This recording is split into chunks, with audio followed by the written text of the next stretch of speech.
Hello guys, Bismillahirrahmanirrahim. Assalamualaikum. Today I'm going to show you how I can connect elbow in the angle direction within 2 points. So I have the straightforward example here. As you can see, I have two pipes on the right, a little bit higher level, on the left a little bit lower level. I just rotate it to show how is configuration it is. So now I just rotate a little bit so that you can see the configuration of these two pipes. So now we want to insert a component. Just pick on the right top, then you choose our component, which one to select.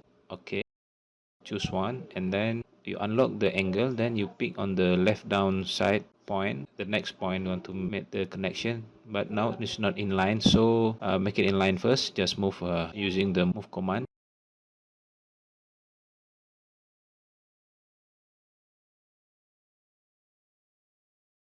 Connect the elbow to the next point. Just pick using the place pipe, and then it will connect directly using the 45 elbow. So this is one the example meant to avoid something not possible for the straight elbow down. Maybe got obstruction down there, so we need to divert the flow. So this is how we can do in SP3D. Okay, cheers, thanks. Don't forget to subscribe, follow, and share this video. Thanks. Bye bye.